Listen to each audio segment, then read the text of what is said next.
अर्जुन ने सोचा था उस रात का सफर बस एक बुरी याद बनकर रह जाएगा, लेकिन वो नहीं जानता था कि बिजवर वैली की श्रापित बस उसे छोड़ने वाली नहीं थी।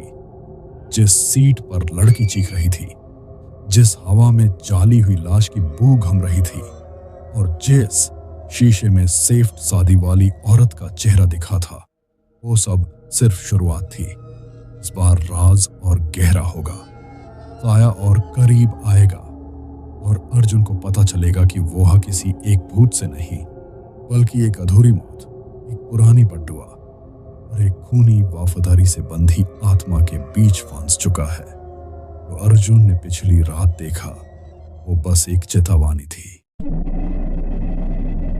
मैंने धड़कते हुए दिल से उसकी नब्ज देखी। हम मर चुका था।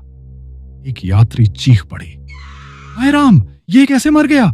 दूसरा बोला, इसकी गर्दन ऐसे कैसे मुड़ गई? मैं कुछ बोल पाता उससे पहले रोहित डर के मारे कांपते हुए बोला, दादा पीछे देखो। मैं धीरे धीरे मुड़ा। मृत आदमी के पीछे की सीट पर किसी ने काले उंगलियों से एक वाक्य लिख दिया था, गया ये सभी बाकी। रोहित चीख पड़ा, ये इंसानी उंगलियों के निशान नहीं है। मेरा खून सूख गया। मैं स्टार्ट कर रहा था, तभी बस अचानक अपने आप आगे बढ़ने लगी। मेरे पैर ब्रेक पर थे, फिर भी वह रुकती नहीं थी। मेरे हाथ स्टीयरिंग पर थे, फिर भी वह मोड़ खुद ले रही थी, जैसे कोई बस के अंदर बैठा उसका नियंत्रण छीन चुका था। रोहित जोर से बोला, दादा कुछ तो बस को चला रहा है, रुको। मैंने पूरी ताकत लगाई, लेकिन कुछ असर नहीं हुआ। बस घाटी के पतले संकरे रास्ते पर तेजी से दौड़ रही थी। यात्री चीख रहे थे, प्रार्थना कर रहे थे, कुछ खिड़की से बाहर कूदने की कोशिश कर रहे थे और तभी बस के बिल्कुल सामने सफेद साड़ी वाली वही औरत आ गई। मैंने सर झटका, लेकिन वो गायब। हेडफोन लेकर बैठे एक लड़के ने हकलाते हुए कहा, मेरे कान में बोली है, कोई नहीं बचेगा। हमारी सांसें रुक गईं।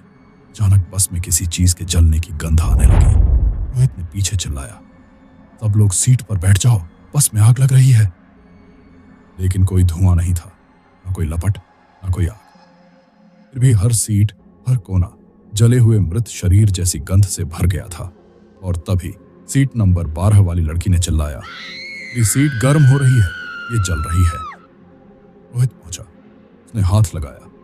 सीट बर्फ जैसी ठंडी थी, लेकिन लड़की की उंगलियां पूरी काली पड़ चुकी थीं, जैसे किसी ने उन्हें अंदर से जला दिया हो। रोते हुए चिल्ला रही थी, कोई मुझे यहां से हटा दो, कोई है क्या इस बस में? मैंने शीशे में देखा। पहले तो अंधेरा था, धीरे धीरे एक चेहरा उभरा, उसी औरत का चेहरा। सफेद फीका खाली आंखें और लटके हुए बाल। वह बस के पीछे, हमारे ठीक पीछे चल रही थी। उसके होंठ हिल रहे थे। रुको, मैं आ रही हूं। मेरा दिल जैसे बाहर आ जाए। मैंने तुरंत बस की टॉर्च रियर मिरर पर फेंकी, लेकिन वह गायब। रोहित मुश्किल बोला, दादा ये औरत हमारे साथ बस में है। बस धीमे ही चल रही थी कि अचानक सीट 5 से एक जोरदार चीख आई। वहां बैठी कॉलेज लड़की जमीन पर गिर चुकी थी। उसके होंठ नीले, नाक से खून, आंखें उलटी। उसके बगल वाली सीट पर काले धुएं सा एक साया था जो धीरे धीरे गायब हो रहा था। मैं भाग कर गया, उसकी नब्ज देखी। वह भी मर चुकी थी। इस बार उसके कपड़ों पर लंबे नाखून जैसी 4 गहरी खरोंचें थीं, जैसे किसी ने उसे बस से बाहर खींचने की कोशिश की हो। पीछे से रोहित की आवाज आई, दादा वो लोग मर गए, ज्वार घाटी हमें नहीं जाने देगी। इस अफरा तफरी में हम सब भूल गए थे कि बस में एक साधु भी बैठा है। वह अचानक खड़ा हुआ, उसकी आवाज भारी थी, यह घाटी तुम सबकी नहीं है। मैंने झटके से पूछा, आपको यह सब कैसे पता? वह धीरे धीरे आगे बढ़ा, जैसे उसके कदमों की आवाज सीटों को काट रही हो। उसके शब्द ठंडे थे। यह घाटी वर्षों से एक शापित स्त्री की है। उसे इस मार्ग में किसी जीवित इंसान का गुजरना पसंद नहीं। चीखा, कौन स्त्री? वो बोला, जिसने यहां अपने पूरे परिवार को खोया था।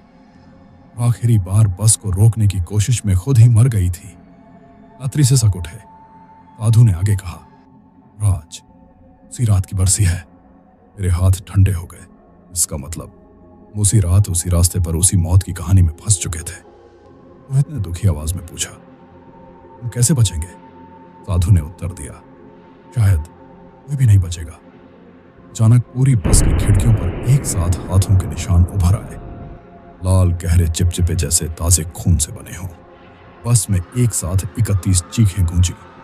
रोहित चिल्लाया, दादा, कोई बाहर से खिड़कियां पीट रहा है। खिड़कियां जोर जोर से हिल रही थीं, जैसे 10 से 12 लोग एक साथ बस को झकझोर रहे हों। लेकिन बाहर कोई नहीं था, बस खाली सड़क, काला जंगल, सफेद धुंध और फिर बस के दरवाजे पर धक धक धक, ऐसे कोई अंदर आने की इजाजत मांग रहा हो। बस के दरवाजे पर होती थक थक अचानक रुक गई। एक पल को सन्नाटा छा गया, फिर दरवाजा अपने आप आधा खुला। ठंडी धुंध अंदर घुस आई। सीटों के बीच से कोई अदृश्य चीज चलती हुई महसूस हुई, जैसे हवा नहीं, कोई चल रही हो। साधु ने कांपती आवाज में कहा, अंदर आ चुकी है। अभी बस की आखिरी सीट पर बैठा बुजुर्ग आदमी धीमे से सिर झुका गया और उसकी गर्दन पर ताजे उंगलियों के निशान उभर आए। उसकी सांसें रुकती ही थीं कि पूरे बस में एक फुसफुसाहट फैल गई। अब अगला कौन? बुजुर्ग का शव गिरते ही बस की सारी लाइटें एक साथ बुझ गईं। पिच अंधेरे में सिर्फ लड़खड़ाती सांसों की आवाजें थीं। अभी सीटों के बीच किसी के नाखून घसीटने की खड़खड़ाहट शुरू हुई, धीमी लेकिन पास आती हुई। मैंने मोबाइल की टॉर्च ऑन की। रोशनी बिल्कुल बीच वाली गलियारे पर पड़ी। वहां एक बच्चे जैसा छोटा साया उल्टे पैर चल रहा था। उसकी गर्दन तिरछी, आंखें खोखली। साधु फुसफुसाया, यह उसके परिवार का पहला मृत बच्चा है, बाकी भी आएंगे। बस कांपी। छत पर किसी भारी चीज के दौड़ने की आवाज गूंजी। वो हम सबको गिन रही है। मोबाइल की टॉर्च की रोशनी बस के धुंधले गलियारे में कांप रही थी। छोटा सा साया उल्टे पैर चलते चलते अचानक रुक गया। ऐसे उसकी आंखें नहीं, कोई अदृश्य खालीपन मुझे देख रहा हो। साधु की आवाज फटी हुई थी, ये पहला है, बाकी भी यहीं होंगे पास में। बस अचानक झटके से रुकी, बिना किसी वजह के। इंजन अभी भी चल रहा था, तो बस खुद ही खुद रुक चुकी थी। ठंडी हवा कहीं ऊपर से नीचे उतरी, मानो किसी अदृश्य दरवाजे से कई आत्माएं एक एक कर अंदर आ रही हों। पीछे से किसी औरत के रोने की धीमी टूटी फूटी आवाज सुनाई दी। टॉर्च घुमाई, लेकिन किसी का चेहरा नहीं, सिर्फ सीटों के बीच झुके हुए लंबे गीले बाल चलते चलते जमीन को छू रहे थे। केवल कदमों की आवाज, अगर पैरों के निशान नहीं। छोटे साए के ठीक पीछे जाकर रुक गई, जैसे मां अपने बच्चे के साथ खड़ी हो। साधु हकलाया, वो मृत मां है, पहले अपने बच्चे को ढूंढती है, फिर बाकी सबको। बस की खिड़कियां धुआं उगलने लगी। ठंड इतनी बढ़ गई कि सांसें भाप बनकर दिख रही थीं। और तभी बस के दोनों ओर से एक सी ऊंचाई वाली दो आकृतियां अंदर चली आईं, धीमी लेकिन एक साथ, ऐसे जुड़वा हों। उनके आने पर बस की सारी सीटें हिलने लगीं। किसी यात्री ने चीख कर कहा, ये छू रहे हैं हमें, लेकिन दिखते नहीं। मेरी टॉर्च की रोशनी उनके चारों ओर हल्की सी आकृति बनाती, पर चेहरा नहीं, सिर्फ एक अंधेरा इंसानी आकार। वो जो आखिरी में मरती है। अचानक बस की छत चरमराने लगी। कुछ बहुत भारी ऊपर से रेंग रहा था। किनारों पर ठंडी उंगलियां खिसकने की आवाजें। साधु जोर से कांपा। ये उसका सबसे बड़ा परिवार सदस्य है, जो सबसे आखिर में मरी थी, जिसका दर्द सबसे ज्यादा था। छत के बीचों बीच एक गहरा धंसाव बना, जैसे कोई बहुत भारी शरीर नीचे गिरने को तैयार हो। एक एक यात्री अपनी सीट में चिपक गया। फिर अचानक बस के आगे की ओर लगी कांच की शीट पर उंगलियों से कुछ लिखा हुआ दिखा। यह बटे 27। ने कांपते हुए पूछा, ये क्या है? साधु की सांस अटक गई। तो कितने लोग हैं बताती हैं, और कितने बाकी हैं? बस हिली। पूरी बस में बर्फ सी ठंड फैल गई।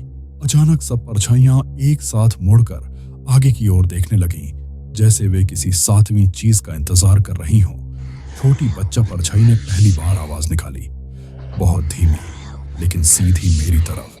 वो आ रही है। बस का आगे वाला कांच एक झटके में फट गया।